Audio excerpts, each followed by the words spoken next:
Well, brethren, we pick up now the last two elements of the enlightened and sanctified desire for the work of the pastoral office. Having sought to define what I mean by enlightened and sanctified, we then considered the necessity and legitimacy of this desire. Secondly, the focus of this desire, and three aspects of that focus now in the time that remains. Number three, the assumed context of this desire. Since 1 Timothy 3 is our foundational or epitomizing text with regard to the element of desire in conjunction with a biblical call to the pastoral office, there is an assumed context of this desire.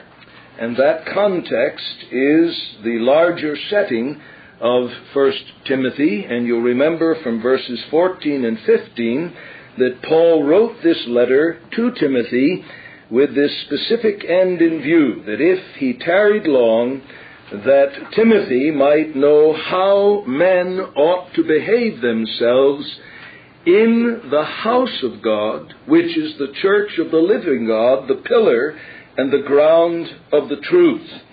Now we know from the chronology of Acts and the pastoral epistles that at this time the church at Ephesus was what we would call a well-established and well-ordered church. It already had office bearers. So it was in a setting where anyone who had a desire for overseership did not have that desire framed in a vacuum.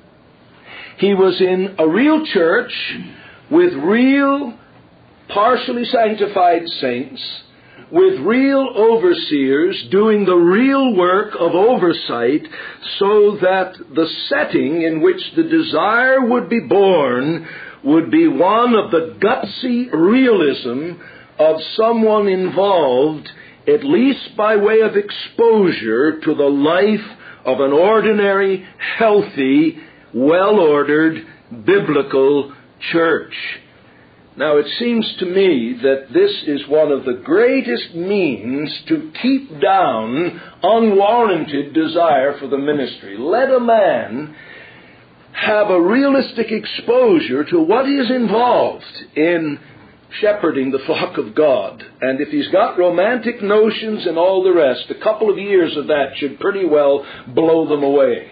And it's one of the reasons in wrestling with the theology of ministerial training, we are committed to the principle that that training ought to be undertaken in the context of a real live, well-ordered church, with all of its problems, with all of its struggles, with all of its sins and imperfections, so that men who aspire to overseership are aspiring to something that they've actually seen in its real live workings, and not something that has been framed either by an unrealistic idealism or, I give the warning, by reading biographies that give a distorted view of the work of the ministry so often.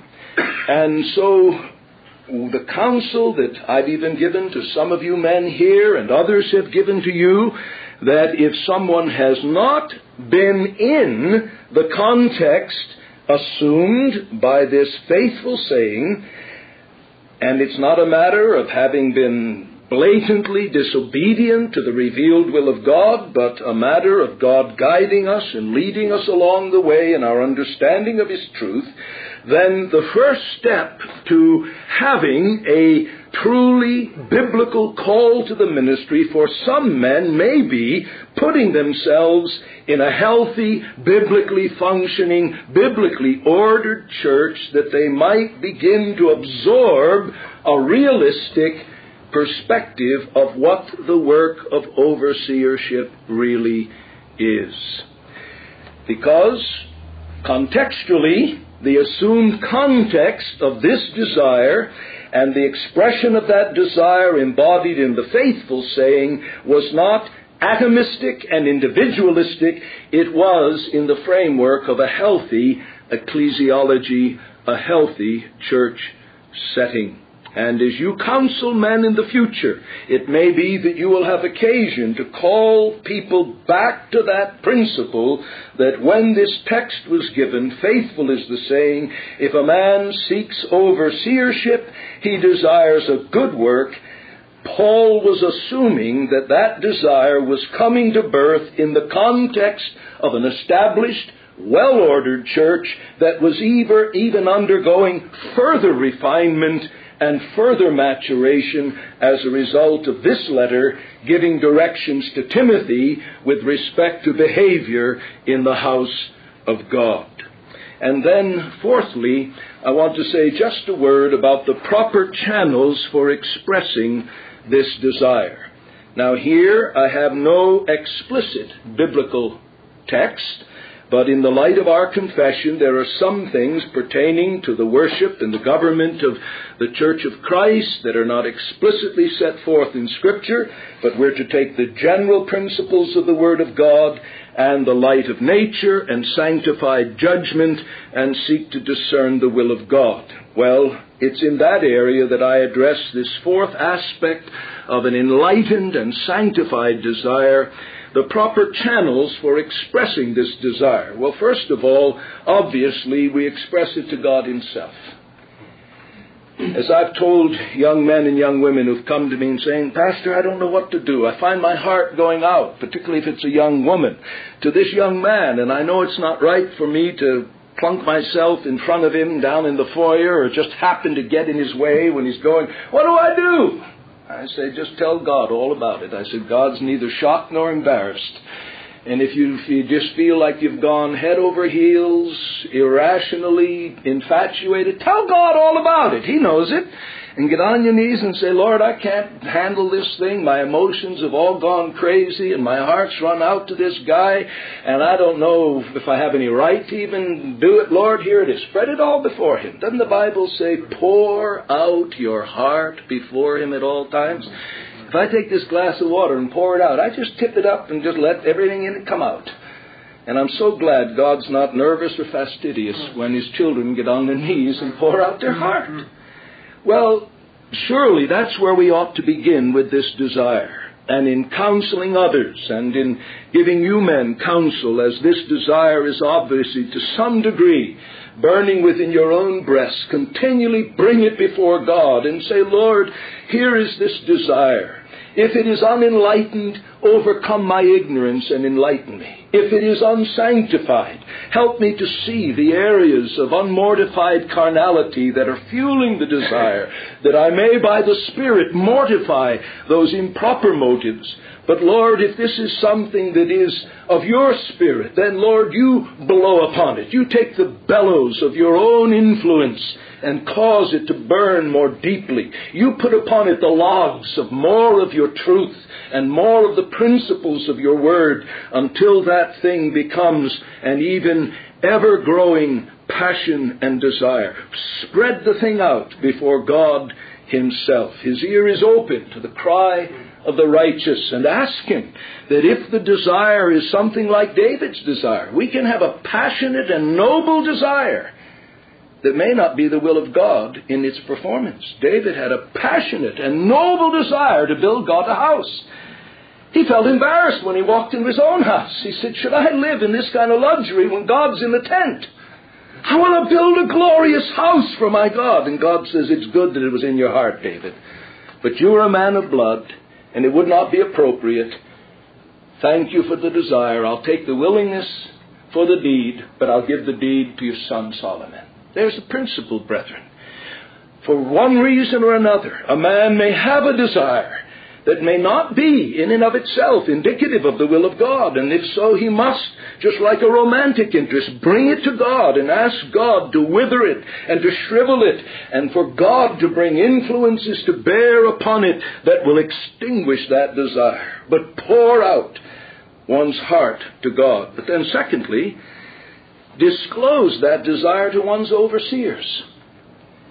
God has given, in the context of His church, He has given overseers. He's given under-shepherds. He's given those who are to be our guides. They are called those who lead us.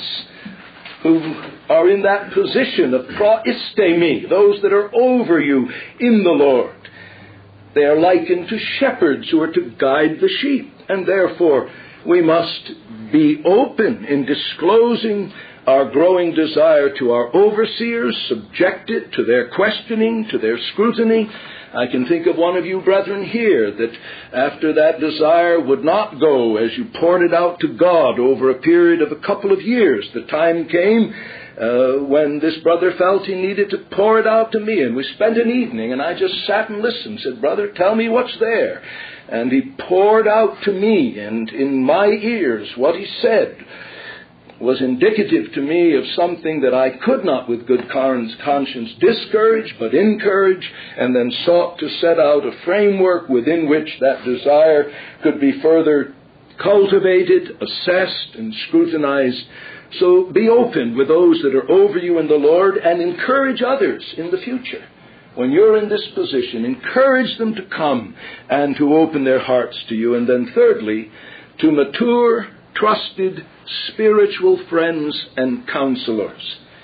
God may not give us an Ahithophel, God may not give us a Jonathan, but surely within the framework of the body of Christ, God will give us some special, trusted, spiritually minded friends and counselors. And here, all of those biblical principles that speak of the multitude of counselors being the framework of safety, the principle, bear one another's burdens and so fulfill the law of Christ, the whole concept of exhorting one another, of living transparently at the deepest level with that inner circle of more mature, trusted spiritual friends and counselors. I'm not talking about indiscriminately saying to all of your fellow church members where you are. No, the Bible discourages that. We are to follow the example of our Lord Jesus, who as perfect man did not disclose the same levels of his heart to the 12 indiscriminately. There are things he said to the multitudes, and then he took the 12 aside and said, "Now look, to you it is given to know things that it's not for them to know." But among the 12, there were 3. When he would go up into the mountain, into Gethsemane, and among the 3, there was only one that leaned upon his bosom. So therefore our Lord has set the pattern that it is not sinful, it is not carnal, that you cannot have the same liberty to spill your guts completely with everyone simply because they're a brother or sister in the Lord. No, God gives those special friendships, and he gives them that we might use them. That's why the book of Proverbs says a friend near is better than a brother afar off. So somebody shared the same womb as you and your mother, with your mother, well, big deal. If they aren't near at hand to bear our hearts to them, what good are they? It's better to have a friend at hand than a brother that is afar off.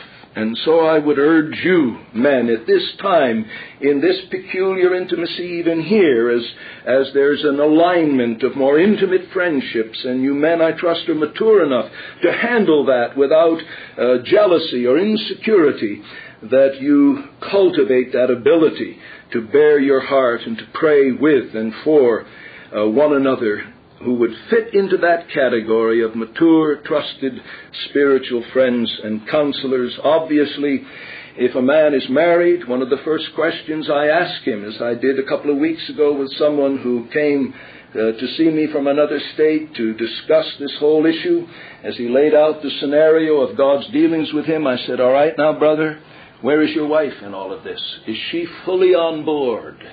Has she grown with you in your growing desire for overseership? And if she hasn't, I tell him, look, that in itself is enough to be a caution light. It may not be a red light, but it surely is a caution light.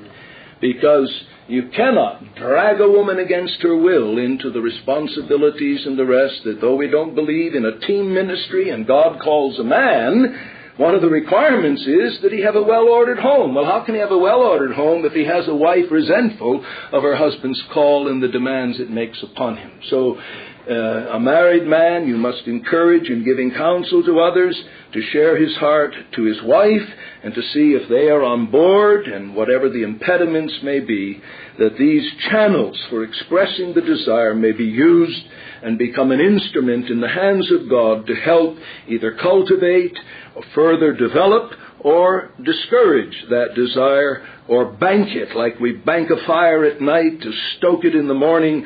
And again, God's ways in bringing men into a well-established biblical call are so diverse that we dare not set up ironclad rules, but at least this general counsel, I trust, will be helpful as you wrestle with this yourself and as you will be called upon to give counsel to others. Well, that's all I wanted to say to you, men, on this first of the four elements that comprise a biblical call to the pastoral office, an enlightened and sanctified desire for the work of the pastoral office.